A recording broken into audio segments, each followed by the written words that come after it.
말씀 봉독하도록 하겠습니다. 창세기 18장 16절에서 33절 말씀입니다.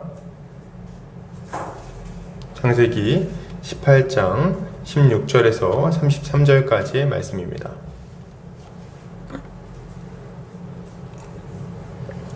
제가 봉독해 올리도록 하겠습니다. 그 사람들이 거기서 일어나서 소돔으로 향하고 아브라함은 그들을 전송하려 함께 나가니라. 여호와께서 이르시되 내가 하려는 것을 아브라함에게 숨기겠느냐. 아브라함은 강대한 나라가 되고 천하 만민은 그로 말미암아 복을 받게 될 것이 아니냐. 내가 그로 그 자식과 권속에게 명하여 여호와의 도를 지켜 의와 공도를 행하게 하려고 그를 택하였나니 이는 나 여호와가 아브라함에게 대하여 말한 일을 이루려 함이니라. 여호와께서 또 이르시되 소돔과 고모라에 대한 부르짖음이 크고 그 죄악이 심히 무거우니 내가 이제 내려가서 그 모든 행한 것이 과연 내게 들린 부르짖음과 같은지 그렇지 않은지 내가 보고 알려 하노라. 그 사람들이 거기서 떠나 소돔으로 향하여 가고 아브라함은 여호와 앞에 그대로 섰더니 아브라함이 가까이 나아가 이르되 주께서 의인을 악인과 함께 멸하려 하시나이까. 그 성 중에 의인 50명이 있을지라도 주께서 그곳을 멸하시고 그 50의인을 위하여 용서하지 아니하시리이까. 주께서 이같이 하사 의인을 악인과 함께 죽이심은 부당하오며 의인과 악인을 같이 하심도 부당하나이다. 세상을 심판하시는 이가 정의를 행하실 것이 아니니까. 여호와께서 이르시되 내가 만일 소돔 성읍 가운데에서 의인 50명을 찾으면 그들을 위하여 온 지역을 용서하리라. 아브라함이 대답하여 이르되 나는 티끌이나 재와 갓사오나 감히 주께 아뢰나이다.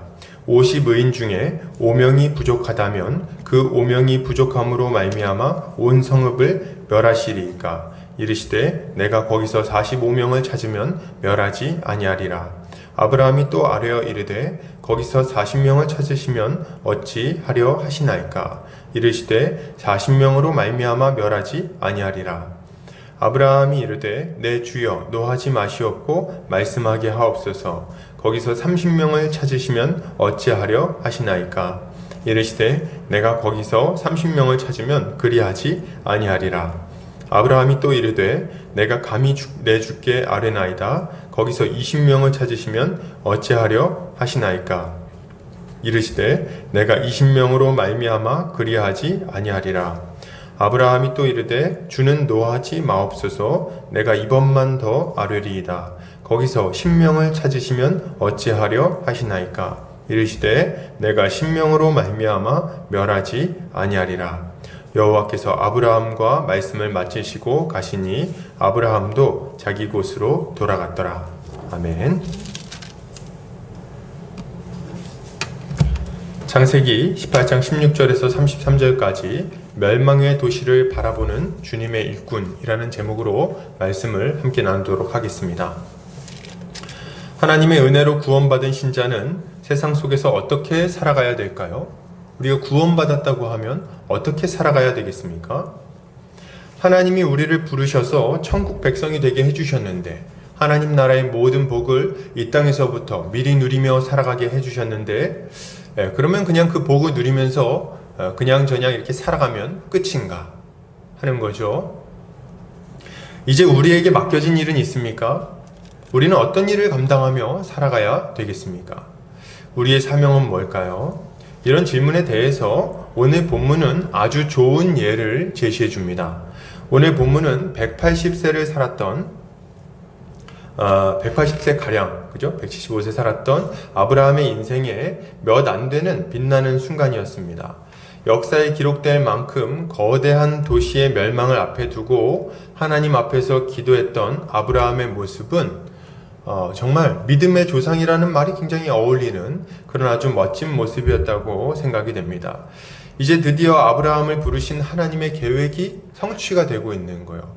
하나님이 아브라함을 왜 부르셨는지를 오늘 본문을 통해서 점점 더 분명하게 우리가 알아갈 수 있게 되는 거죠.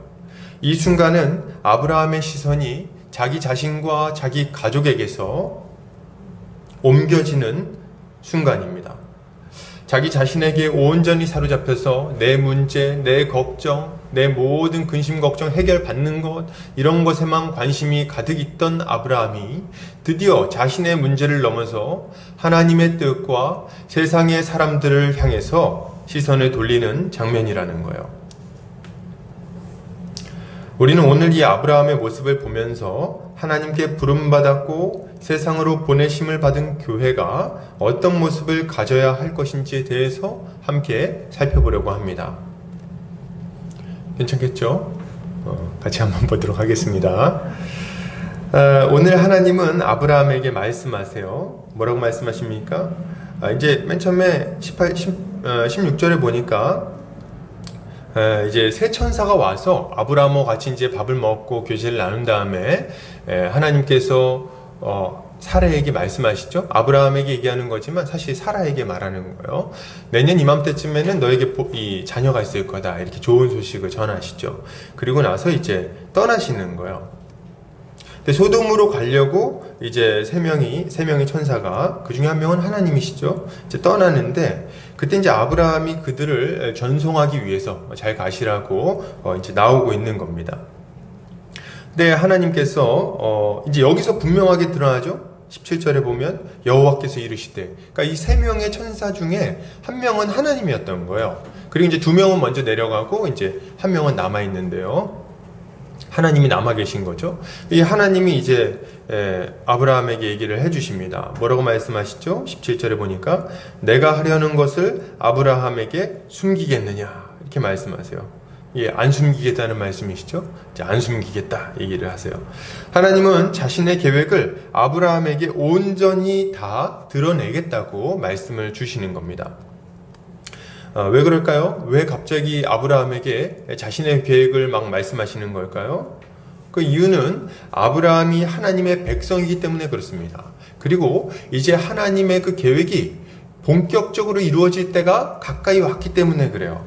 그래서 하나님은 이 아브라함을 통해서 이루어질 일이 무엇인지를 조금 더 분명하게, 확실하게 다시 한번 계시해 주시는 겁니다. 그리고 이걸 통해서 하나님은 아브라함과 그의 자손, 그 자손들, 그들과 함께 일하기를 바라신다는 것을 알려주시는 거예요. 그렇다면 우리 주님의 계획은 뭘까요? 하나님이 말씀하시죠. 뭐라고 말씀하십니까? 18절, 19절 같이 한번 읽어볼까요? 자, 시작. 아브라함은 강대한 나라가 되고 천하 만민은 그로 말미암아 복을 받게 될 것이 아니냐. 내가 그로 그 자식과 권속에게 명하여 여호와의 도를 지켜 의와 공도를 행하게 하려고 그를 택하였나니 이는 나 여호와가 아브라함에게 대하여 말한 일을 이루려 함이니라. 아멘. 하나님의 계획은 굉장히 분명합니다. 뭡니까? 아브라함을 통해서 하나님의 나라를 세우시는 거예요. 하나님의 나라를 세워서 그 나라가 아주 강대한 나라가 되게 하고, 그리고 천하 만민이 그 나라를 보고 하나님께로 돌아오게 하는 게 하나님의 계획인 겁니다. 그러니까 아브라함의 후손들인 이스라엘은 결국 뭘 위해서 세워진 겁니까? 천하 만민의 구원을 위해서 세워진 거예요. 그러니까 이걸 모델하우스 같은 거라고 생각하시면 됩니다. 하나님 나라의 모델하우스. 그래서 이 하나님 나라의 모델하우스인 이스라엘을 통해 하나님의 백성이 어떤 자들인지, 하나님은 어떤 분이신지, 이 하나님께 나아가기 위해서는 무엇이 필요한지, 그리고 결국 이런 우리를 구원하기 위해서 누가 오실 것인지, 이런 모든 것들을 다 계시해 주시고 알려주시는 거예요. 그리고 그 하나님의 다스림 가운데 살아갈 때 얼마나 행복한지, 이런 것들 다 알려주려고 이스라엘을 세우시는 겁니다. 지금 하나님은 이 아브라함을 통해서 이 일을 이루실 것을 다시 한번 확실하게 알려주고 있으신 거예요. 그러면 천하 만민은 이스라엘을 볼 때 어떻게 그런 걸 알게 될까요? 여기 보니까 이스라엘이 어떤 모습을 갖게 되느냐랑 좀 관계가 되어 있습니다. 이스라엘을 어떤 모습으로 만들어요? 의와 공도를 행하는, 의와 공도를 행하는 하나님의 백성으로 만들어서 다른 모든 자들이 하나님이 어떤 분이신지, 그분의 백성이 어떤 자인지, 그 나라에서 살아갈 때 얼마나 질서 있고 풍요롭게 살아갈 수 있는지를 알려주고자 하시는 겁니다. 그래서 지금 이런 이야기를 하시는 거예요. 이게 하나님의 계획인 거예요.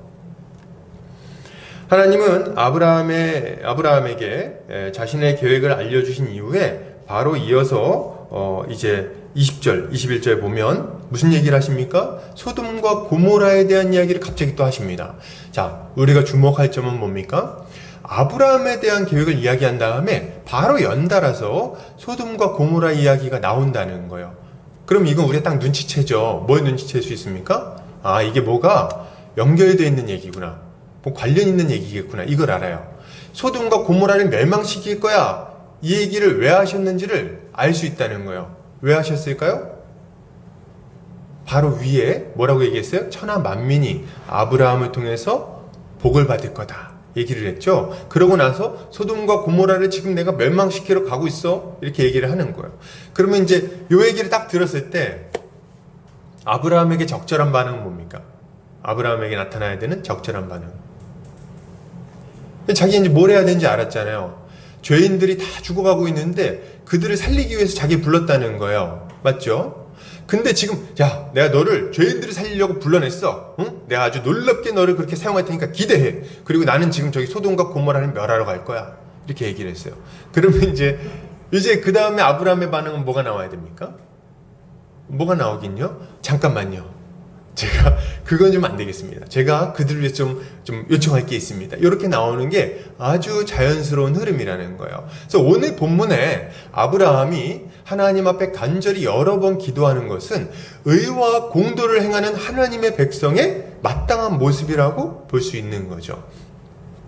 사실 이 아브라함의 모습은 우리에겐 조금 어색하기도 합니다. 아브라함이 막 반발해요. 하나님께서 소돔과 고모라를 내가 멸하러 간다 얘기했더니 아브라함이 막 경기를 하죠. 뭐라고 얘기합니까?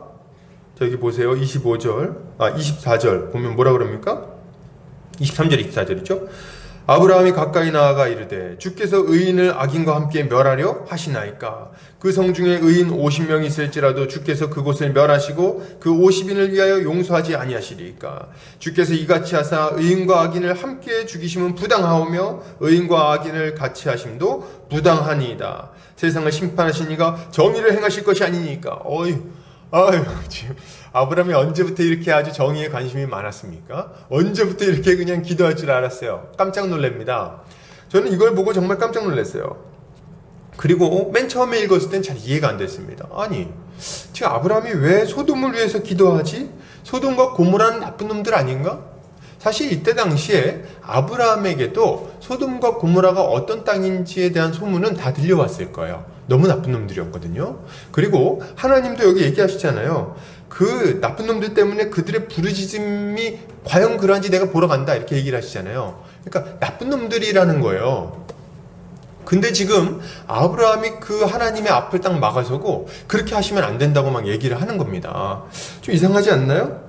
정상적인 반응은 주님, 제가 한 팔 거들겠습니다. 잠시만 기다려주세요. 이렇게 하고 나서 이제 318명 모아야 되는 거 아닙니까? 전에 이제 세계전쟁 때 막 싸웠던 그 318명 다시 모아가지고 저도 이제 가서 좀 같이 죽이겠습니다. 뭐 이래야 될 것 같은데 그렇게 안 하신다는 거예요. 그리고 이제 하나님을 만류하고 있는 거죠. 어떻게 이게 가능합니까? 어떻게 가능한 거죠?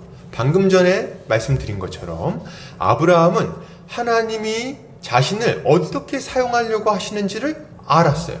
그걸 깨달았어요. 드디어 하나님의 말씀을 듣고 하나님이 나를 천하 만민을 구원하기 위한 도구로 사용하려고 하시는구나. 이걸 깨달았어요. 깨달아서 어떻게 하는 겁니까? 깨달아서 그 깨달음에 맞게 지금 행동을 하는 거예요. 하나님 잠시만요. 그러시면 안 됩니다.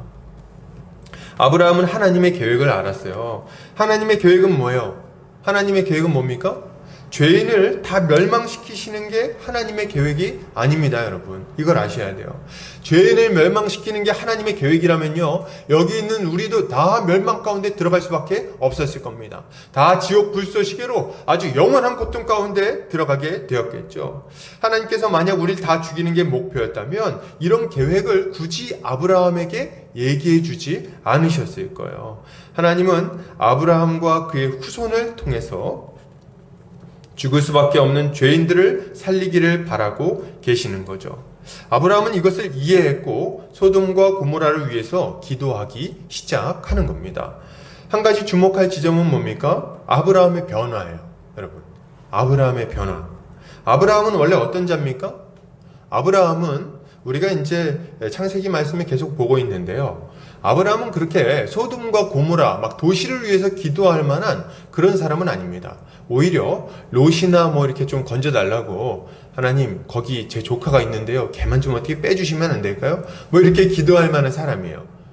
좀 그렇게 막 대단한 사람은 아니에요. 좀 이게 과한 평가라고 느끼신다면 좋아요. 아브라함은 좀 소박한 사람이었어요. 소박한 사람, 좀 소시민적인 사람입니다. 그래서 본인과 본인의 가정이 잘 되기를 바랬던 사람이에요. 그는 큰 꿈을 꾸기보다는 자신의 가족들이나 잘 건사하기를 바랬던 사람이죠. 애굽에 내려갈 때도 뭐 애굽을 바꾸겠다 이런 생각을 해본 적이 없어요. 무슨 생각을 합니까? 애굽에 내려가서 죽지 않게 해주세요, 뭐 이런 정도. 또 갔다 올라와서는 뭡니까? 지금 양이 많은데 양들이 물 먹을 게 없는데 어느 땅에서 좀 지내면 좋을까요? 뭐 이런 고민. 아니면 조카 롯이 이제 잡혀갔을 때 조카 롯을 좀 건져내고 싶어하는 한 사람. 뭐 이 정도의 사람인 거예요. 또 근데 애가 안 생기니까 이제 애를 낳으려고 편법을 좀 썼는데 그것 때문에 또 고생하고 했던 굉장히 소시민적이고 우리와 성정이 아주 똑같은 사람입니다. 아주 평범한 사람이에요. 범부라고 말할 수 있죠. 그런데 지금 이 사람이 나이까지 많이 들었어요. 99세가 되었으니, 여러분 그거 아십니까? 사람이 나이가 들면요 위축됩니다. 젊었을 때는 뭐든지 다 할 수 있을 것 같아요. 그죠? 뭐 누가 그랬죠? 소년이여 야망을 가지라 뭐 이렇게 얘기했는데 우리는 이제 소년이 아니야 이제. 그래서 이제 점점 야망, 야심 이런 거 없어지고 뭐만 남습니까? 아유, 그냥 어찌하든지 간에 먹고 살고, 응? 우리 좀 이렇게 평범하게 잘 살고 자식들 잘 되고 그러면 그만이야. 약간 이런 정도로 소소한 소시민적인 삶을 살아가게 됩니다. 나이가 들수록 그래요. 근데 지금 아브라함은 그것도 넘어가지고 99세니까 이제 뭐 더 이상 희망과 소망이 없는 사람입니다. 이제는 다 내려놓고 좀 아주 좀 우리 가정 잘 되고 이스마엘 좀 잘 되고 요 정도를 생각해야 될 만한 그런 사람인 거죠. 그런데 말이죠, 정말 이해할 수 없게 이 아브라함이 수만 명, 더 많게는 수십만 명이 거주하고 있는 이 소돔과 고모라 땅을 위해서 하나님 앞을 막아서고 기도하고 있다는 거예요. 이 소시민적인 사람이 어떻게 이렇게 달라지게 된 겁니까? 어떻게 그는 이 평범한 이 소시민에서 벗어나 비범한 하나님의 사람으로 변화되게 되었냐는 거예요. 나이가 적은 것도 아닌데, 나이도 많고 몸도 약해졌고 그리고 가지고 있는 것도 얼마 없는데 어떻게 이 사람은 완전히 뒤바뀌어서 하나님의 위대한 일을 위해서 기도하고 꿈꾸는 자가 되었냐는 거죠. 어떻게 이런 모습을 가지게 되었는가? 여러분 그 이유는요 아주 분명합니다. 그 이유는 오늘 본문에 아주 분명하게 나와 있어요. 뭡니까? 하나님께서 자신의 계획을 아브라함에게 알려주었고 아브라함은 그 말씀을 듣고 하나님의 말씀을 믿었기 때문에 그렇습니다. 믿음으로 말씀을 받았어요. 하나님께서 자신을 귀하게 쓰시겠다고 약속하셨을 때 그것을 믿지 않고 거절했다면 이런 반응은 나올 수 없습니다. 아브라함은 믿었어요. 뭘요? 자신을 열국의 아버지가 되게 해주시고 온 천하 만민이 자신을 통해서 복을 받게 해주시겠다는 하나님의 약속을 분명하게 믿은 거예요. 자기는 별 볼 일 없죠. 자기는 나이도 많고 아이도 없고 집안도 그냥 별 볼 일 없는 범부에 불과하죠. 그러나 자신을 사용하시는 하나님은 그렇지 않으신 겁니다. 전능하신 하나님은 능히 아브라함을 들어서 위대한 일을 이루실 수 있는 분이라는 것을 믿었던 거예요. 이걸 믿고 믿음으로 받아들이니까 어떻게 됩니까? 바뀌는 거예요. 드디어 기도할 수 있게 되는 거예요. 누구를 위해서요? 저 수만 명, 수십만 명의 도시인들을 위해서, 저 소돔과 고모라에 죽어가고 있는 죄인들을 위해서 기도할 수 있게 바뀐 거죠. 믿음으로 아브라함은 달라졌어요. 이제까지 좀 초라했나요? 이제까지 좀 평범했나요? 좋아요. 그러나 이제는 달라졌습니다. 어떻게 달라졌어요? 하나님의 말씀을 믿음으로 받고 하나님의 말씀이 그 심장 가운데서 거하는, 하나님의 말씀이 그 안에서 힘있게 역사하는 하나님의 일꾼으로 바뀌게 되는 거예요. 이제 자신의 문제, 자신의 연약함은 장애가 되지를 않습니다. 자신의 어떠함을 뛰어넘어서 하나님의 일하심을 믿기 때문에 얼마든지 위대한 일에 뛰어들 수 있게 되는 거죠. 사랑하는 우리 성도님들, 우리는 언제 바뀝니까?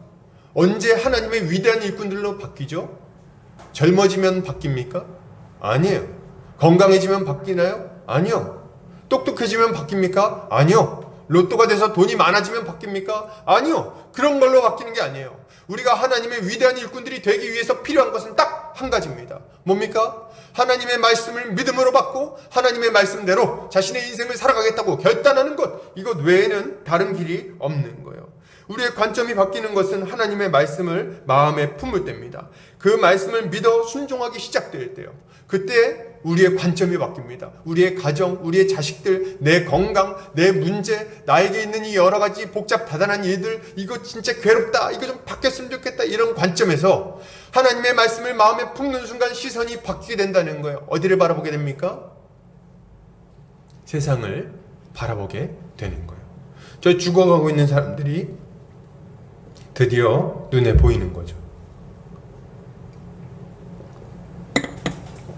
그리고 그들을 위해서 기도할 수 있는 자로 바뀌게 되는 거예요. 여러분, 우리가 하나님의 말씀을 믿음으로 받는다면요, 소시민적인 우리의 꿈은 영광스러운 하나님 나라에 대한 꿈으로 바뀌게 될 겁니다. 여러분, 이거 믿으십니까? 무엇을 먹고 살 것인가 우리 고민하고 있었죠. 그죠? 그렇게 고민하면 살지 않습니까? 뭐 어떤 사람 만나고 결혼할 것인가에 마음을 막 뺏기죠. 그렇게 살고. 그리고 또 행복한 가정, 뭐 이런 것들이 인생의 목표로 막 삼지 않습니까? 자녀들 잘 되는 거. 그러나 여러분, 하나님의 말씀을 받는다면 이제 달라질 거예요. 이런 소소한 것들은 우리 하나님한테 맡겨버리세요. 왜요? 우리 하나님께서 약속하셨어요. 무엇을 먹을까? 무엇을 입을까? 염려하지 마라. 이런 것들은 이방인들이나 구하는 거야. 그건 아버지 없는 자들이나 구하는 거야. 아니, 나는 너네 아버지가 되고 너희 하늘 아버지가 되고 너희 필요를 다 알고 있는데 뭐 그렇게 그런 거에 관심을 다 가지고 있냐. 이제 금방 그런 건 내려놓고 내가 너를 통해서 이룰 일들의 마음을 돌려라. 거기를 주목하고 거기에 너희 마음을 쏟아라. 말씀을 하시는 거죠. 예수를 믿으면 이 모든 것들을 넘어서는 영광스러운 것들을 꿈꾸게 됩니다. 이제 우리는 하나님 나라가 온 세상에 가득하게 될 것을 꿈꾸게 되죠. 우리의 초라하고 보잘것없는 인생이 새롭게 회복되는 것을 꿈꿀 뿐 아니라 우리처럼 고통 가운데 살아가고 있던 자들이 회복되어서 하나님의 백성이 되고 하나님 나라의 복을 누리게 될 것을 꿈꾸게 된다는 거예요. 우리는 정말 별것 아니죠. 그런데 여러분 혹시 압니까? 하나님이 우리를 통해서 위대한 일들을 이루실지, 내가 전하는 복음 한마디 때문에 정말 다음 세대의 위대한 일꾼이 세워질지 어떻게 합니까? 내가 가르친 주일학교 아이 한 명이 다음 세대의 위대한 설교자가 될지, 다음 세대의 위대한 일꾼이 될지, 한 시대를 변화시키는 하나님의 사람이 될지 어떻게 아냐는 거예요. 하나님은 우리를 그렇게 사용해 오셨어요. 인류 역사를.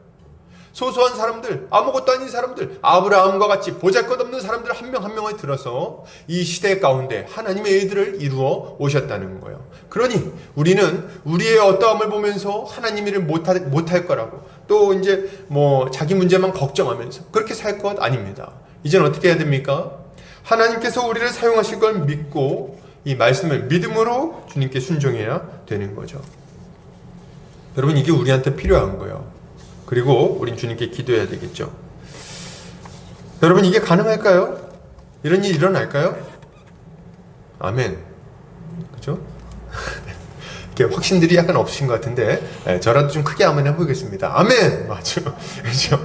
이렇게, 뭐 이렇게 좋은 말 아닙니까? 이제 좋은 말인데, 이렇게 아멘, 이렇게, 안 될 것 같아요. 사실. 이렇게 하면 안 되죠. 아멘! 이렇게 크게 받아야죠. 여러분, 이런 열매가 우리 인생에 맺혀질 겁니다. 매주일 말씀의 씨앗이 뿌려지고 있어요. 그죠? 말씀의 씨앗이 우리의 마음에 뿌려지고 있습니다. 여러분, 무슨 말입니까? 이 말씀을 믿음으로 받는 자들에게 우리 주님이 약속하셨어요. 30배, 60배, 100배의 열매가 맺혀지게 될 것이다.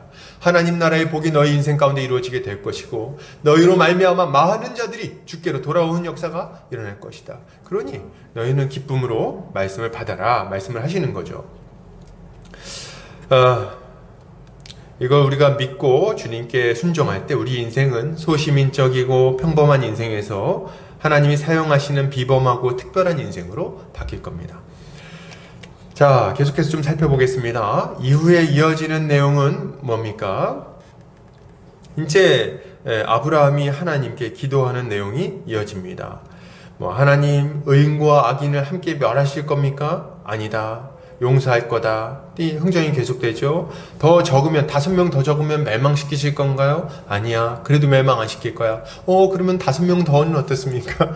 그랬더니 이제 아니야. 그래도 내가 멸망 안 시키마. 그랬더니 조금 그럼 10명 좀 더 적으면 어때요? 그래도 용서하마. 이렇게 하면서 계속 이렇게 흥정하는 것 같은 장면이 쭉 이어집니다. 이때 우리는 좀 눈치를 좀 채야 됩니다. 어떤 눈치를 채야 됩니까? 하나님은 왜 아브라함이 이렇게 귀찮게 하는 것을 용납하시는가? 요거 우리가 좀 질문을 던져봐야 돼요. 그렇지 않습니까? 굉장히 귀찮잖아요. 하나님이 야, 나 가가지고 걔네들 어떻게 하나 한번 보고 그리고 가만 안 둘 거야. 이렇게 얘기하실 때 좀 우리가 생각할 때는 한두 번 구해보고 이제 안 되면 딱 야, 이제 그만 구해. 그리고 딱 가실 만도 하는데 가만히 계세요. 그리고 계속 기도를 들으십니다. 그리고 이제 계속 그 흥정 같은 이 기도에 응답해 주시는 거예요. 여러분, 왜 그럴까요? 하나님은 왜 이 아브라함의 기도에 계속 그냥 응답하실까요? 계속 들으시고 또 반응해 주시고 이렇게 하고 있는 겁니까? 딱 잘라버리죠. 그만해. 그 정도면 됐어. 저희 아들이 이제 가끔 저한테 이제 8살인데 가끔 와가지고 막 뭘 구합니다. 아빠 이거 좀 해주세요. 이거 좀 더 해주세요. 좀 더 놀아요. 더 놀아요. 이렇게 한단 말이죠. 그러면 이제 어느 정도 때가 되면 어떻게 합니까? 야, 임마 그만해. 이제 할 만큼 했어. 그만해. 이렇게 할 텐데 그 왜 그렇습니까? 이제 귀찮으니까 그렇기도 하고 뭐 그런 거예요. 근데 하나님이 그렇게 안 하신다는 거예요. 계속 들으십니다. 또 얘기해봐. 또 얘기해봐. 왜 그럴까요? 딱 눈치채죠. 우리가 다 이제 눈치가 있으니까. 뭐예요? 아브라함의 기도가 하나님의 마음에 합한 기도이기 때문에 그렇습니다. 아브라함은 지금 하나님이 뭘 원하는지를 알았어요. 그러니까 하나님 마음에 맞게 지금 기도를 하고 있는 거예요. 그리고 하나님은 그 아브라함이 이렇게 기도할 때 그것을 기껍게 듣고 계시는 겁니다. 그걸 어떻게 알 수 있죠? 약간 목사님 생각 아닙니까? 아니요. 제 생각이 아니에요. 왜 아니냐면 요 앞에도 지금 우리가 살펴봤지만 하나님이 아브라함을 어떻게 사용하실 것인지를 딱 얘기를 해주셨기 때문에 그렇습니다. 얘기하고 나서 그 다음에 기도를 들으시는 거예요. 하나님은 의인과 악인을 함께 멸망시키시는 것을 원하지 않으시는 분이세요. 죄 가운데 돌이키는 자들이 있다면 우리 하나님은 어찌하든지 간에 건져내기를 원하신다는 거죠. 여러분, 우리도 세상을 보면요 생각합니다. 무슨 생각해요? 우리 세상 뉴스 같은 거 보면 무슨 생각합니까? 요새 하도 험악한 뉴스들이 많아가지고 무슨 생각하냐면 이러죠. 뉴스 보다가 어휴 저 나쁜 놈들 저거 가만두면 안 돼. 다 죽여버려야지 저거. 제가 너무 심했나요? 저거 가만두면 안 돼. 아주 그냥 하나님 뭐 하시나 이렇게 귀신은 뭐 하나 저런 것도 안 잡아가고 뭐 이럴지 모르겠어요. 아주 막 화가 나잖아요. 제가 이렇게 뉴스를 보다 보면요 정말 해도 너무한 일들이 너무 많이 발생합니다. 이 있어서는 안 되는 일들이 계속 나와요. 한두 건도 아니야. 매일 그런 일들이 나오는 것 같아요. 누가 누구를 막 어떻게 했다, 뭐 이렇게 누가 그래서 어떻게 고통을 당했다, 막 이런 것들이 말이죠. 참 보면요, 참 답답합니다. 그래서 사람들이 막 보면이 안 믿는 분들은 이런 것 때문에 하나님 안 믿는다고 말하는 사람도 있어요. 뭐라 그래요? 하나님이 살아계시다면 세상이 왜 이 모양입니까? 어떻게 저렇게 악한 일들이 자행되고 있는데 하나님은 가만히 계십니까? 이렇게 하면서 막 화를 내는 거죠. 그죠? 그러면서 하나님이 계시다면 그럴 수 없다면서 없다고까지 주장을 하는데요. 저도 이렇게 어릴 때, 제가 이제 고등학교 때부터 예수님을 믿었는데, 그 전에 어릴 때는 저도 이렇게 막 멋모르는 주장을 했던 것 같아요. 주장을 하면서, 그래서 하나님 안 믿겠다고 하면서 막 하나님께 대들었던 그런 기억도 납니다. 잘 몰라서 그랬죠. 잘 몰라서 그랬는데, 근데 이에 대해서 하나님은 뭐라고 말씀하실까요? 하나님은 이들을 다 쓸어버리겠다고 왜 말씀 안 하시고 뭐라고 말씀하십니까? 베드로후서 3장 한번 보겠습니다. 주보 뒷면에 보면은 말씀 구절이 나와 있습니다. 주의 약속은 어떤 이들이 더디다고 생각하는 것 같이 더딘 것이 아니라 오직 주께서는 너희를 대하여 오래 참으사 아무도 멸망하지 아니하고 다 회개하기에 이르기를 원하시느니라. 아멘. 이게 하나님의 뜻인 거예요, 여러분. 하나님은 뭘 원하세요? 죄인이 자기 죄 때문에 멸망하는 걸 바라지 않으시고 그들이 회개해서 살아남기를 바라신다는 거예요, 여러분. 이게 얼마나 감사한 일인지를 알아야 됩니다. 만약 하나님이 오래 참지 않으신다면 우리가 이 자리에 있을 수 있었겠습니까? 저는 고등학교 때 믿었는데요. 그러면은 한 30년 전에 우리 주님이 막 재림해서 다 심판하겠다고 딱 하셨어 봐요. 그럼 어떻게 됩니까? 그럼 저는 지옥 가는 거예요. 그죠?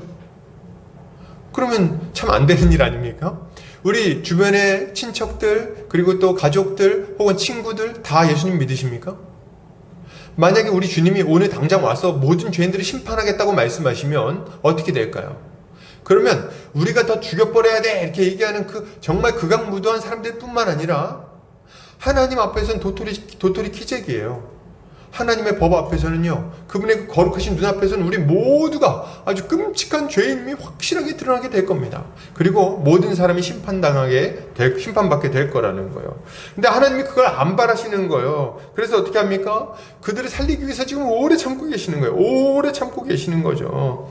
그래서 베드로후서에서 뭐라 그래요? 너희를 대하여 오래 참으사 아무도 멸망하지 않고 다 회개하기 이르기를 원하시느니라. 에스겔서 18장 23절도 보십시오. 같이 읽어볼까요? 자, 시작.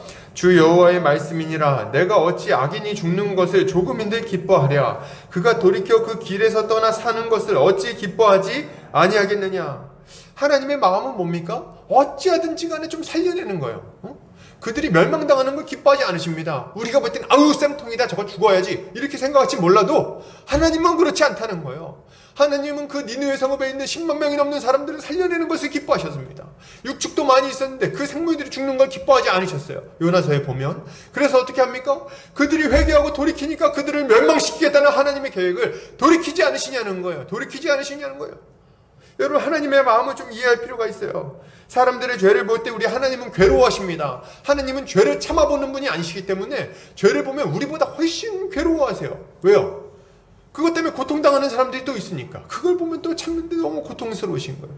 그걸 정말 견디기 힘들어 하십니다. 그런데 말이죠, 그럼에도 불구하고 그들이 죄를 짊어지고 불구덩이에 뛰어드는 것을 결코 기뻐하지 않으신다는 거예요. 누가? 우리 하나님이.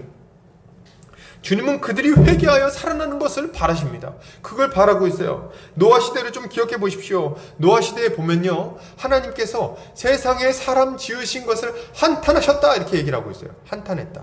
그러니까 세상에 하나님이 후회할 정도면 얼마나 나쁜 겁니까? 우리 잘 감이 안 오죠? 어느 정도로 나쁜지. 사실 우리가 지금 한국 사회 이렇게 보면서도 막 나쁘다 이렇게 하는데요, 고대 사회의 그 폐악한 그 행동들은요, 상상을 초월합니다. 그래서 가나안 땅에 있었던 걸 일단 예로 들어서 얘기를 해보면요, 그때 당시에 문화가 우상숭배 문화가 있었어요. 근데 뭘 섬기면 몰렉신이라는 신을 섬깁니다. 몰렉신은요, 아이를 제물로 받는 신이에요. 아이를. 그래서 청동으로 되어 있습니다. 청동으로. 손이 이렇게 딱 신상 모양이 이렇게 되어 있어요. 얼굴이 부엉이 모양입니다. 그리고 뒷구녕에는 이렇게 구멍이 뚫려져 있어요. 그럼 그 뒤에다가 장작을 넣고 불을 피웁니다. 그럼 청동으로 되어 있는 이 신상이 빨갛게 달아올라요. 그럼 이 손 위에다가 애기를 이렇게 얹는 거예요. 그럼 애가 죽잖아요. 그렇게 하면서 제물을 드리는 게 그때의 풍습입니다. 근데 그게 한두 명이 아니라 그때 당시에 사람들이 다 그런 어떤 그 우상을 숭배하면서 살아갔고요. 그리고 거짓말, 간음, 집단 강간 이런 것들은 아주 어마어마하게 일어났던 겁니다. 아마 우리가 다음 주에 살펴보게 될 텐데요, 소돔과 고모라도 그런 맥락 안에서 우리가 이해할 수 있어요. 그런 걸 볼 때요, 정말 어마어마한 죄인들인 거예요. 노아 시대 때는 이게 어느 정도였냐면 노아와 노아의 가족들 빼고는 다 그런 짓거리를 하면서 살아가는 시대였던 겁니다. 그러니까 하나님이 그거 참는 게 얼마나 힘들었겠어요. 근데 말이죠, 제가 이 얘기를 왜 하냐면, 그럼에도 불구하고 하나님이 몇 년을 참으셨냐는 거예요. 몇 년 참으십니까? 노아를 불러서 내가 사람 지은 걸 한탄한다, 네가 방주를 만들어라 이렇게 얘기하시고 몇 년이요?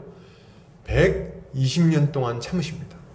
120년간 방주가 만들어지는 이 120년의 기간 동안 우리 하나님이 오랫동안 참으시는 거예요. 오랫동안. 그리고 그 기간 동안 뭐 하게 하십니까? 노아와 그 가족들을 통해서 복음을 계속해서 선포하시는 거예요. 왜요? 저 사람들이 어찌하든지 간에 돌아와서 방주에 타고 저 세상의 멸망당할 문화에서부터 벗어나기를 간절히 바라고 계시다는 거예요. 그들이 죄악에 휩쓸려서 죽기를 바라지 않으시는 겁니다. 좀 정결한 하나님의 백성이 다시금 되어서 그들이 생명을 얻기를 바라고 계시는 거예요. 멸망당하는 것을 우리 하나님이 전혀 기뻐하지 않으신다는 겁니다. 이게 하나님 마음이에요. 우리를 향한 하나님의 마음을, 이런 마음을 가장 잘 나타내신 분이 누구십니까? 바로 예수님이에요. 여러분, 요한복음 3장 16절은 우리에게 굉장히 유명한 구절입니다. 17절까지 같이 한번 읽어볼까요? 자, 시작. 하나님이 세상을 이처럼 사랑하사 독생자를 주셨으니 이는 그를 믿는 자마다 멸망하지 않고 영생을 얻게 하려 하심이라. 하나님이 그 아들을 세상에 보내신 것은 세상을 심판하려 하심이 아니요 그로 말미암아 세상이 구원을 받게 하려 하심이라. 예, 하나님의 마음은 뭡니까? 세상을 심판하는 게 하나님의 뜻이 아니에요. 하나님의 뜻은요, 어찌하든지 간에 몇 명이라도 자신의 독생자 예수 그리스도를 보내면서까지 구원하기를 바라신다는 거예요. 이것이 하나님의 계획입니다. 하나님의 마음이에요. 세상을 사랑하는 하나님의 사랑이 예수 그리스도 안에서 아주 확실하게 드러내 보여주고 있다는 겁니다. 여러분, 우리도 마찬가지예요. 우리가 사명을 감당하기 위해서 아브라함에 대해서 좀 더 이해할 필요가 있습니다. 아브라함은 이런 하나님의 마음을 알았어요. 그래서 하나님의 마음으로 그 앞에서 간구하고 있는 거죠. 사실 이렇게까지 간절하게 기도할 필요가 없어요. 그죠? 거기 자기 가족이 있는 것도 아니고 롯만 건져내면 되거든요. 근데 여기서 막 몇 번이나 그 전능하신 하나님, 어미하신 하나님 앞에서 몇 번이나 그 은혜를 구하면서 이렇게 얘기할 필요가 있습니까? 없는 거예요. 근데 그렇게 하고 있는 거죠. 소돔과 고모라가 뭐라고? 그 우상 숭배자들이 뭐라고? 그 집단 강간을 행하는 자들이 뭐라고? 그 동성애 가운데 살아가는, 그 영리 가운데 살아가는 자들이 뭐라고? 그들을 위해서 그렇게 기도를 하고 있냐는 거죠. 아브라함은 근데 그들을 위해서 기도합니다. 왜요? 하나님의 마음을 이해하고 하나님의 뜻을 알았기 때문에 그런 거예요. 여러분, 우리도 마찬가지예요. 우리가 사명을 감당하기 위해서 필요한 건 뭡니까? 하나님의 마음을 아는 겁니다. 하나님의 마음을 가지는 거예요. 여러분, 우리는 그렇게 헌신적인 사람들이 아니죠. 그죠? 우리는 그렇게 헌신적인 사람들이 아닙니다. 고난을 싫어하고, 고통을 싫어하고, 그리고 힘든 거 싫어하는 사람들이에요. 그죠? 귀찮은 거 싫어하고. 무엇보다도 우리의 삶이 침해받고 손해보는 것을 아주 병적으로 싫어하는 사람들입니다. 예, 제가 좀 표현이 과했나요? 근데 제가 볼 땐 진짜 그런 것 같아요. 뭐 평소에 그냥 잘 하다가도 내가 손해보겠다 싶으면 아주 탁 선을 긋는 게 우리입니다. 아주 병적으로 싫어하죠, 그런 거. 그런 우리가 사명을 감당하는 게 가능할까요? 저 정말 우리랑 별로 상관도 없고, 보면 별로 이쁘지도 않고, 깨끗하지도 않고, 의인도 아니고, 그런 사람들을 위해서 우리의 인생을 드리는 게 가능한 얘기입니까? 불가능하죠. 불가능해요. 우리 생리적인 우리의 본성을 따라서는 그런 것이 불가능합니다. 그래서 우리에게 먼저 필요한 건 뭡니까? 하나님의 마음을 갖는 게 먼저 필요한 거예요. 하나님의 마음이 필요해요. 하나님의 마음이 없이는 사명을 감당할 수가 없습니다. 우리는 그래서 먼저 하나님의 마음을 달라고, 하나님의 마음을 알 뿐만 아니라 그 마음을 내 심장에 달라고 기도할 필요가 있는 거예요. 하나님, 제 심령에 하나님 마음을 좀 주십시오. 예수님의 그 구령의 열정을 제안해 좀 주십시오. 바울에게 주셨던 그 하늘의 은혜와 능력, 그리고 하나님을 향한 사랑하는 마음과 이웃을 향한 그 절절한 마음을 제 안에도 좀 주십시오. 기도하는 게 필요한 거예요. 우리가 기도할 때 어떤 일이 일어납니까? 여러분, 감사하게도 우리 주님께서 우리에게 성령의 능력을 부어주십니다. 성령을 통해서 우리 가운데 찾아오시는 거예요. 성령께서 우리의 눈을 열어서 하나님의 사랑을 알게 하시고 우리의 마음을 뜨겁게 해서 기도하게 만드십니다. 말씀을 보게 하시고요, 이해할 수 없게도 나랑 아무 상관도 없을 것 같은 사람들을 대한 그 애타는 마음을 주시는 거예요. 그래서 우리가 그들을 위해 기도도 하고 복음도 전하게 되는 겁니다. 아하, 그거 아십니까? 우리가 보면 어떤 사람들은 정말 너무 과하게 믿는 사람들이 있잖아요. 그렇지 않습니까? 너무 과하다 싶은 사람들이 있어요.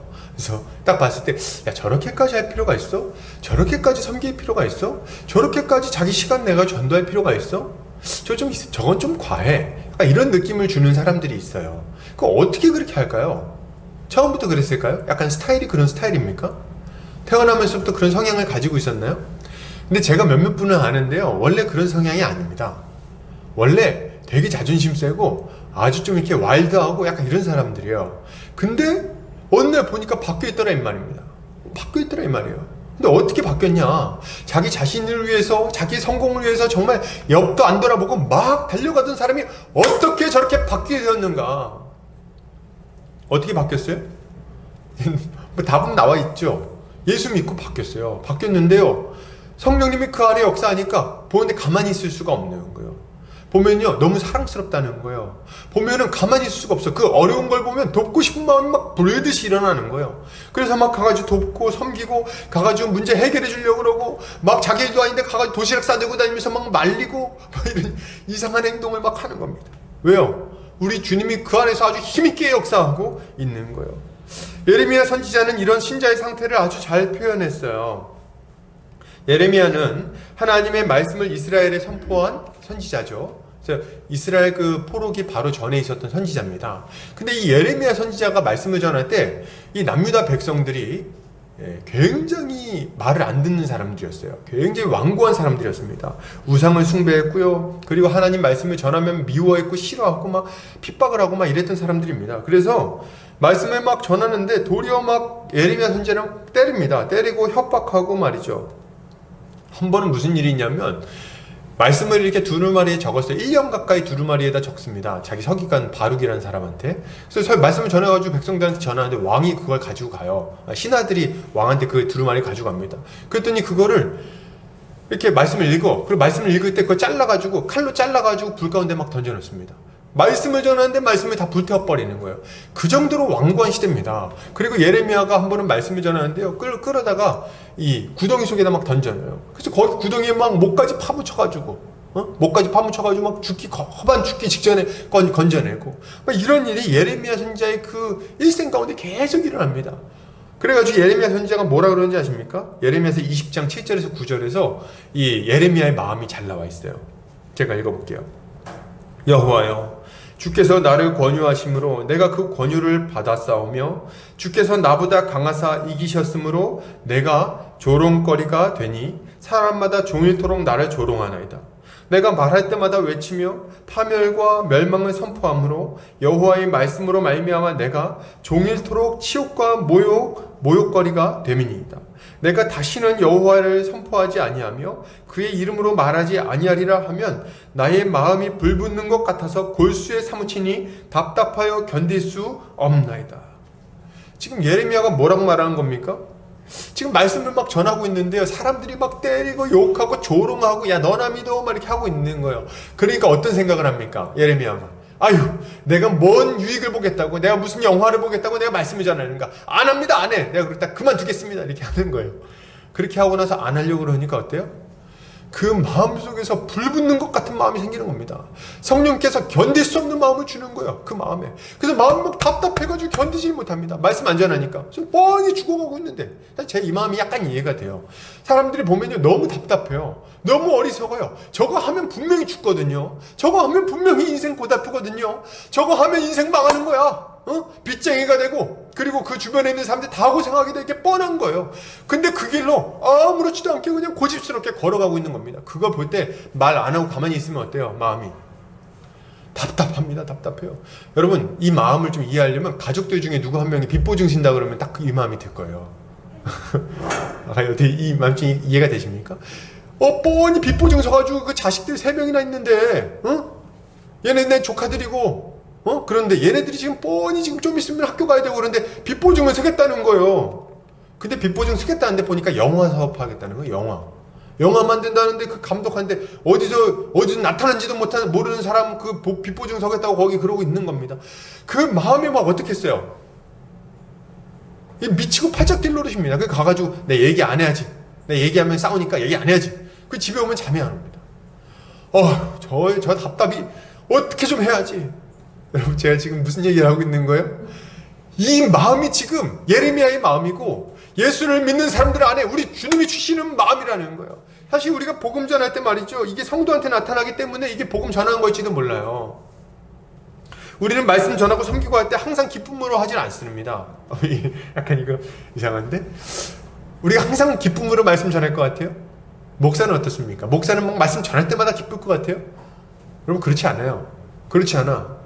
왜 아닌지 아십니까? 말씀이야 좋죠. 말씀이야 기쁘죠. 말씀 전하는 것 자체가 왜 기쁘지 않겠습니까? 그게 기쁘지 않은 게 아니에요. 말씀이 달콤하지 않은 게 아니에요. 문제는 뭐냐면 말씀을 듣는 사람들이 얼마나 완고한지, 얼마나 말씀을 거절하는지, 얼마나 어리석은 길로 그냥 일관성 있게 걸어가는지 말이에요. 말씀을 듣는데도 불구하고 마음을 바꾸지를 않습니다. 그거 죄니까 바꾸라 그래도 바꾸지를 않습니다. 그거 하나님께서 책망하고 분명히 그 길이 안 된다고 말씀하셨는데 왜 그 길로 갑니까? 말해도 권면에 듣지를 않아요. 그리고 어디로 갑니까? 죽는 길로 계속 걸어가는 거예요. 여러분 제가 제일 답답한 것 중에 하나가 결혼 문제입니다. 결혼 문제. 우리 젊은 청년들 잘 들으세요. 결혼할 사람 다 정해갖고 결혼 날짜 받아갖고 목사한테 오지 마세요. 그 믿는 사람이면 괜찮은데 안 믿는 사람 데리고 오지 마세요. 안 믿는 사람 데리고 와가지고 이 사람이 다 좋은데 예수를 안 믿어요. 그게 무슨 말입니까? 어떡하라는 거예요? 그래서 어떡하라는 겁니까? 그러고 나서 이제 그래. 좀 일단 교회를 다니고 예수 좀 복음을 전하고 예수를 믿은 다음에 이렇게 하면 너 아직 젊으니까 그렇게 하면 좀 어떻겠니? 얘기를 하면 꼭 하는 말이 있어요. 날짜 잡았어요. 상견례까지 했어요. 아니 그게 뭡니까? 그렇게 할 거면 왜 와서 얘기를 하냔 말이에요. 어떡하라는 거예요 지금? 그러고 나서 보면요. 100이면 100이에요. 100이면 100. 어떻게 돼요? 어떻게 될 것 같으세요? 한 2, 3년 있으면 딱 와서 얘기합니다. 목사님 말 들을 거 그랬어요. 그거 안 보입니까? 그게 눈에 딱 보면 안 보이세요? 보면 딱 보이잖아요. 왜요? 안 믿는 사람이 주일에 예배 드리는 거 좋아할까요? 좋아할까요? 여행 가고 싶을까요? 예배 드리고 싶을까요? 뻔하잖아요. 11조 할 수 있겠어요? 그러면 교회 일을 열심히 하는 걸 할 수 있겠습니까? 다 안 되지 않습니까? 제가 지금 너무 결혼 문제만 가지고 청년들한테만 너무 뭐라 그랬는데 이거 말고 다른 거 합시다. 다른 거. 또 뭐 있을까요? 이런 게 너무 많아요. 말씀을 전하는데 말이죠. 말씀을 이렇게 얼마나 완고하게 거절하는지. 그리고 제가 이렇게 답답한 거는 회개를 요청하면 회개하고 돌아오면 회복이 됩니다. 여러분. 믿으십니까? 하나님은요. 돌이키는 자를 얼마든지 받아주세요. 죄를 회개하고 돌이키면 받아주시고 그에게 은혜를 베풀어 주십니다. 문제는 회개하지 않는다는 데 문제가 있어요.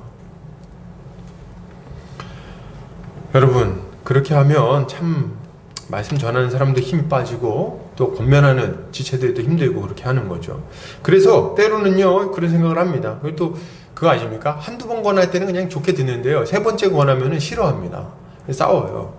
그래서 몇 번 이렇게 싫은 소리 듣고 나면은 이런 마음이 드는 거죠. 에휴 내가 무슨 영화를 보겠다고 이러고 사나. 이제 신경 꺼야겠다. 이런 마음을 품게 되는 거죠. 근데 신경 끄고 살지 못하게 만드는 것. 이게 누구십니까? 이게 하나님이라는 거예요. 이게 하나님께서 우리 가운데 역사를 하시는 거죠. 그래서 또 어쩔 수 없이 나가서 사명 감당하고 그럽니다. 전도할 때도 그렇죠. 전도할 때 뭐 좋은 일만 있습니까? 제가 전도할 때 기억을 좀 살려보면요. 그때 용산 서울역에 전도할 때 한 번은 서울역에 전도하는데 어떤 분이 다 이렇게 부산에 내려가시는 분이었어요. 복음을 전하라 해서 복음을 전해드렸죠. 복음 좀 알려드려도 되겠습니까? 좀 전도를 했어요. 전도를 듣고 나서 이분이 너무 기뻐하시면서 처음 표정이 되게 안 좋으셨던 분이거든요. 그래서 약간 겁먹고 전했는데 얼굴 표정 확 환하게 바뀌면서 우리 저기 형제님 그땐 제가 그때 전도사가 아니었거든요. 형제님 제가 부산 내려오면 저한테 연락 달라고 제가 회 한 사겠다. 그러면서 막 연락처를 주고 했던 게 기억이 나요. 근데 항상 그러냐? 아니요. 어떨 때는 복음 전하는데요. 막 그냥 팔 끌고선 공안에 끌고 가고 막 위협도 당하고 그죠? 어떨 땐 막 비아냥거리기도 하고 별의별 일들을 많이 당했던 게 생각이 납니다. 그렇게 하다 보면은 참 힘이 빠지기도 하지만 그럼에도 불구하고 복음 전하는 이유가 뭐예요? 우리 주님이 마음을 주시니까 불타는 마음을 주시니까 이제 이게 가능하게 된 거죠. 그러므로 여러분 이제 우리가 사명을 감당하기 원한다면 어떻게 해야 되겠습니까? 어떻게 해야 됩니까? 뭐 어떻게 해야 돼요? 성령으로 충만하게 해주시기를 구해야 되겠습니다. 성령으로 충만하게 해주시기를 간구하시기를 바랍니다. 우리 주님의 마음을 좀 달라고 기도하세요. 우리 마음이 주님의 마음과 같이 녹아지고 깨어져서 메마른 우리의 심령에 눈물이 좀 흐르게 해달라고 기도해야 됩니다. 그래서 보면은 우리 형제 자매들 볼 때 이게 꼭 전도할 때만 통용되는 말은 아닙니다. 우리 형제 자매들을 볼 때 좀 이렇게 뭐랄까 사랑하는 마음이 좀 이렇게 많이 생겨야 돼요. 이게 자연스러운 것이고 그래야지 우리가 섬길 수 있거든요. 근데 이게 볼 때 막 대면대면한 마음이 있다. 그럼 기도하세요. 하나님, 제가 지체들을 보는데 마음이 이렇게 대면대면합니까? 볼 때 이렇게 사랑스럽지가 않고 뭐 이렇게 꼴도 보기 싫습니까? 약간 이런 마음이 든다면요, 기도하세요, 여러분. 기도하세요. 하나님, 형제 자매들을 향한 사랑을 주십시오. 제 마음이 녹아져서 그들을 위해서 기도할 수 있게 해주십시오. 그럼 기도하셔야 되겠어요. 이렇게 기도할 때 비로소 우리는 사명을 감당할 수 있을 것입니다. 이렇게 기도하는 성도님들 되시기 바랍니다. 자, 그렇다면 마지막으로 좀 살펴보겠습니다. 그렇다면 우리는 무엇을 해야 되겠는가 할 때 아브라함이 이제 가지고 있는 모습을 좀 한 번 더 살펴봤으면 좋겠는데요. 아브라함은 하나님의 말씀을 듣고 나서 하나님 앞에 서서 머무릅니다. 그죠? 그리고 그에게로 가까이 가서 기도하죠. 22절, 23절. 그 사람들이 거기서 떠나 소돔으로 향하여 가고 아브라함은 여호와 앞에 그대로 섰더니 아브라함이 가까이 나아가 이르되 주께서 의인을 악인과 함께 멸하려 하시나이까. 그러니까 아브라함이 지금 어떤 모습을 보이는가 할 때 기도했다 이렇게 얘기를 할 수 있는데요. 기도의 모습을 좀 우리가 살펴봤으면 좋겠어요. 근데 첫 번째로 얘기하는 건 뭐냐면 아브라함이 하나님 앞에서 떠나지 않았다. 이게 좀 우리가 주목할 지점입니다. 중요한 건 뭐예요? 떠나지 않는 것. 어디 떠나지 않아요? 하나님 앞을 떠나지 않는 것. 이것을 뭐 과도하게 해석할 필요는 없겠죠. 너무 과도하게 해석하는 건 좀 어색할 것 같습니다. 그렇지만 중요한 것은 이 아브라함이 자신이 해야 할 일이 뭔지를 알았고요. 그리고 기도하기 위해서 그 자리에 남았다는 사실에 우리가 좀 주목할 필요가 있어요. 아브라함은 기도하기 위해서 하나님 앞에 남았습니다. 집으로 돌아가지 않았어요. 그리고 하나님께 나아가 기도를 했죠. 그는 자신의 소원을 하나님 앞에 아뢰었습니다. 그리고 그의 응답하심을 받았어요. 지금도 마찬가지입니다. 여러분, 우리가 사명을 감당하기 위해서 가장 먼저 무엇을 좀 해야 될까요? 가장 먼저 뭘 해야 됩니까? 뭐 이것저것을 얘기할 수 있겠지만 가장 먼저 해야 하는 것은 기도의 자리에 머무르는 거예요. 기도의 자리에 머무르는 것. 여러분, 기도의 자리에 좀 머물러야 되겠습니다. 하나님 앞에 나아가서 기도를 해야 됩니다. 이게 중요해요, 여러분. 기도합시다. 사실 우리가 기도에 대해서요 많이 배웠어요. 그죠? 기도는 교회에서 전하는, 우리 목사님들이 전하는 단골 메시지 중에 하나입니다. 저도 많이 얘기를 했던 것 같고요. 그래서 이제 기도하면은 기도에 대해서 이런저런 이야기를 우리가 많이 할 수 있습니다. 기도는 이런 것이고 하나님과의 뭐 대화며 뭐 영혼의 호흡이고 이렇게 해야 되고 많이 알아요. 근데 중요한 거는요, 기도에 대해서 많이 아는 게 아니고 기도를 하는 겁니다. 여러분, 기도를 하는 게 중요해요. 자꾸 이렇게 뭐 기도는 무엇인가 자꾸 고찰하지 마시고, 그걸 묵상하지 마시고 기도를 하세요. 기도를 하는 게 중요하다. 기도하는 게 필요하다. 뭐 그거 알면 뭐 달라집니까? 뭐 좀 달라지긴 하겠죠. 그러나 기도를, 그걸 가르쳐주는 이유는 뭐냐면 기도를 하라는 거예요. 그리고 기도를 하면요 자연스럽게 기도에 대해서 배우게 됩니다. 머리로만 많이 아는 것은 이런 데서는 의미가 없어요. 기도를 배우는 게 아니라 기도를 해야 돼. 기도는 함으로써 배우는 거예요. 기도를 해야 되겠습니다. 그런데 실제 기도의 자리에 머물러 있는 것은 그렇게 쉬운 얘기가 아닙니다. 여러분, 기도에 대해서 말하는 것은 쉬운데요, 기도의 자리에 머무르는 것은 쉬운 일이 아니에요. 왜냐하면 우리에게 여러 가지 일들이 찾아오기 때문입니다. 이게 무슨 말이냐면 이런 거예요. 우리 기도하려고 그러면요 꼭 그 시간에 여러 가지 일들이 생겨요. 사람들과의 만남이 있을 거고요, 급한 일이 생기고요, 아이가 아플 수도 있어요. 그죠? 그리고 몸이 피곤할 수도 있고 과제물이 많아갖고 시간이 부족할 수도 있습니다. 각자 우리 인생에 여러 가지 복잡다단한 일들이 막 있어요. 때로는 마음이 껄쩍지근할 수도 있어요. 이 표현 좀, 이런 표현을 쓰시는 분이 있더라고요. 오늘은 왜 기도 안 했는가 할 때 마음이 껄쩍지근해서 뭐 이렇게 뭐 마음이 깔깔해서 뭐 이렇게 얘기도 하는데, 그래서 기도를 안 한다는 거 이유도 많아. 오늘 TV에서 아주 재밌는 프로그램을 그 시간에 해갖고, 이런 여러 이유 때문에 이제 기도를 안 하는 거죠. 제가 무슨 얘기하고 있나요? 이런 여러 사정들이 우리를 계속해서 찾아오는데 하나님 앞에 시간을 드리는 것이 결코 쉬운 일이 아니라는 겁니다. 그냥 가볍게 마음먹어서 되는 일이 아니라는 거예요. 그럼 어떻게 하라는 겁니까? 가볍게 마음먹어서 안 되면 굳게 마음을 먹어야죠. 굳게 마음을 먹어야죠. 어떤 분들은 막 물어봐요. 아, 목사님, 제가 이렇고 저렇고 지금 이 과제물이 많고 제가 지금 시간이 없고 막 이래 저게 바빠요. 바빠가지고 제가 지금 기도할 시간이 참 없는데 어떻게 하면 좋을까요? 이렇게 물어봅니다. 몰라. 나도 모르겠어. 그 딱 보면 진짜 바쁘거든요. 알겠어요. 바쁜 거 제가 알겠습니다. 그래서 저희 자기 기도 못 한다는 거. 제가 이렇게 바빠서 기도 못 해요. 이렇게 얘기해요. 그래. 바쁘구나. 그래. 알겠어. 그래서 기도를 못 하는구나. 알겠어. 근데 말이죠. 제가 알아주면 뭐가 달라집니까? 제가 기도 못 해주는 거 제가 이해해 줬어요. 그럼 뭐 달라져요? 목사가 이해해주면 뭔가 좀 좋아집니까?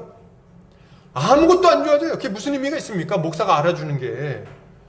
제가 지금 드리고 싶은 말씀은 뭐냐면, 어떤 방법을 써야 되는지는 다 모르겠어요. 사람마다 사정이 다르니까. 근데요, 어찌하든지 간에 기도를 하시기 바랍니다.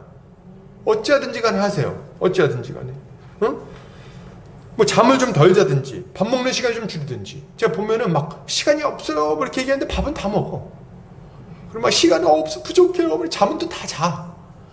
다른 거 다 할 시간 있고 뭐만 없어요? 기도할 시간만 없다는 거예요. 왜 기도할 시간만 없습니까? 왜 하나님께 나아가서 간구할 시간만 없습니까? 루터는 얘기했잖아요. 난 너무 바빠서 더 기도하기로 결정했다. 이렇게 얘기를 하잖아요. 너무 바쁘니까 더 기도하겠다는 거예요. 왜요? 자기 힘으로 일하는 것보다 하나님의 능력으로 일하는 것이 훨씬 효율적이라고 생각을 한 거예요. 나름대로 판단을 내린 겁니다. 여러분, 우리도 이런 판단을 내릴 수 있어야 되는 거죠. 때로는요, 우리가 열심히 다니면서 막 기도하고 이렇게 뭐 하는 것보다도 하나님께 기도하는 것이 훨씬 더 효율적인 때가 있는 거예요. 그런 때가 있는 게 아니라 그게 늘 효율적이죠. 네, 그런 의미에서 가장 좋은 것은 제가 볼 때 제가 그냥 간단하게 권면을 좀 드리자면은 시간을 좀 구별해 놓는 게 좋겠습니다. 시간을 딱 정해 놓으세요. 우리가 정한 그 시간이, 그리고 요거 잘 들으시고 좀 적용해 보시면 좋겠는데, 시간을 딱 정해 놓으시고 1시간이면 1시간, 뭐 30분, 30분 아침 저녁 이렇게 하셔도 되고, 시간을 정해 놓은 다음에 본인뿐만 아니라 본인 주변에 있는 사람들도 그 시간에는 얘가 기도하는구나 이걸 알게 하십시오. 이렇게 하면 좋겠어요. 그래서 이 시간대는 우리 어머니가 기도하고 계실 거야. 이 시간대는 누구누구가 기도하고 있어요. 그래서 전화 안 받을 거야. 이렇게 딱 알도록. 그래서 그 시간을 피해서 뭔가 일정이 잡히도록 아주 시간 딱 구별해 놓으세요.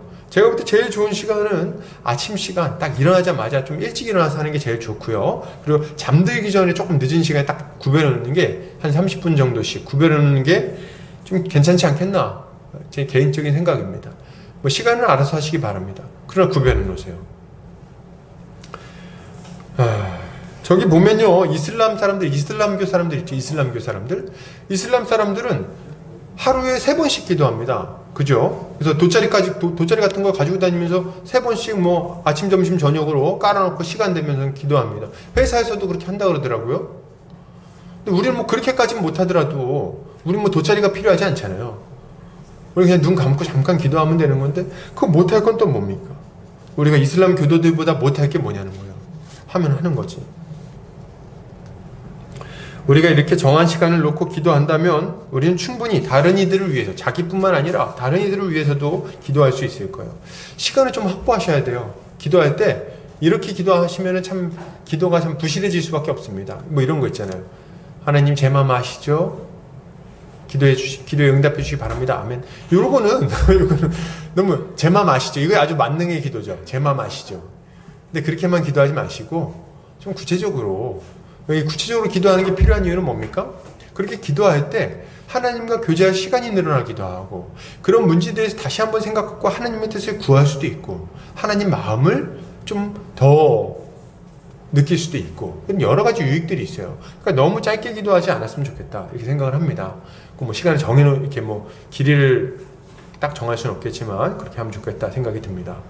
자, 그렇다면 우리는 어떻게 무엇을 위해서 기도해야 될까요? 할 때 첫 번째는 기도를 해야 된다. 두 번째는 우리가 우리 자신과 이웃을 위해서 기도를 해야 되겠어요. 그래서 우리 자신을 위해서 기도할 것은 우리가 사명을 잘 감당할 수 있도록 해달라고, 능력을 달라고 기도할 필요가 있습니다. 우리의 능력으로 기도하면요, 우리 능력으로 일하면 한계가 있습니다. 지쳐요. 번아웃이라고 말하나요? 교회도 하다 보면 지칩니다. 섬김도 하루 이틀이지 하다 보면 지쳐요. 또 사실 건강한 교회는 모든 형제자매들이 호응하면서 같이 일하기 때문에 덜 지칩니다. 근데 좀 교회가 약할수록 몇 명만 일해요. 근데 몇 명만 일하면 몇 명 일하는 사람은 정말 지쳐요, 나중에는. 그래서 난 설거지 한참 하고 있는데 누구나 아주 멋있게 차려입고 와가지고 탁 해서 음식 딱 접시를 이렇게 탁 가지고 우아하게 놔두고 가버리는 거예요. 난 설거지 하고 있는데 말이죠. 그것도 하루 이틀이지. 맨날 그렇게 합니까? 그렇게 할 때 사실 섬기는 사람 입장에서는 지치게 마련입니다. 근데 뭐 그렇게 하면 안 되겠고, 첫 번째는. 근데 만약 그렇게 우리가 지치게 된다면 그 이유는 우리 안에 계속해서 은혜와 능력이 공급되지 않기 때문인 원인이 좀 있는 거예요. 그래서 우리가 어떻게 해야 됩니까? 하나님께 은혜를 구해야 돼요. 우리 지체들을 위해서 계속해서 기도할 수 있도록, 그리고 섬길 수 있도록, 복음을 전할 수 있도록, 내 마음에 이 불길이 식어지지 않도록 하나님 은혜를 달라고 좀 기도할 필요가 있습니다. 그리고 우리 자신을 위해서 기도한 이후엔 누구를 위해서 기도합니까? 형제 자매를 위해서 좀 구체적으로 기도할 필요가 있어요. 특별히 안 믿는 형제 자매들을 위해서 기도할 때는요, 그들의 마음이 좀 열어지도록 기도해야 되겠습니다.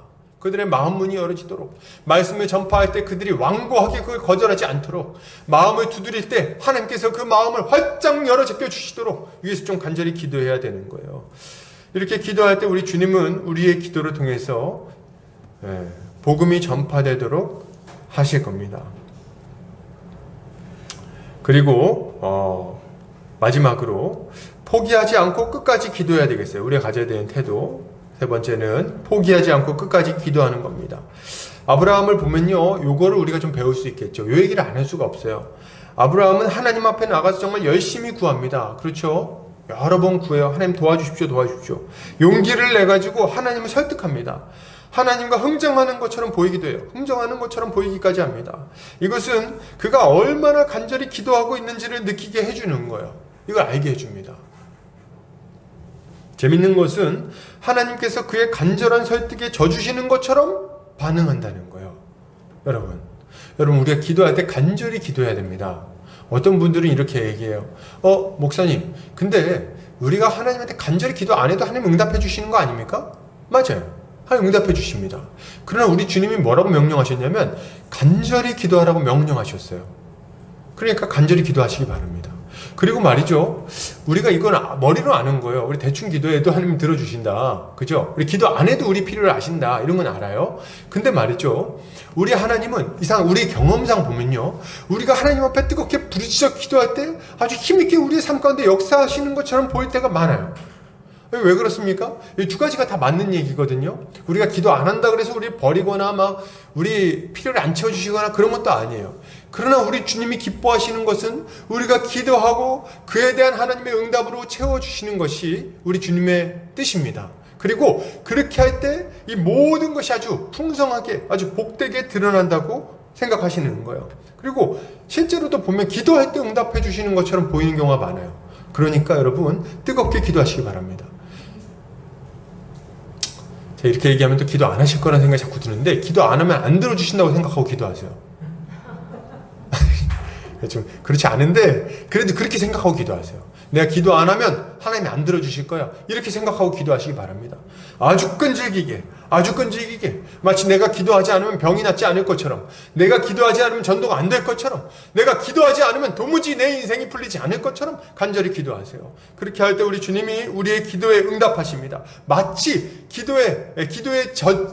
이렇게 기도의 그 흥정에 넘어가시는 것처럼 이렇게 응답해 주실 거예요. 우리 주님이 우리 기도를 사용하신다는 걸 믿고 간절히 기도하시기 바랍니다.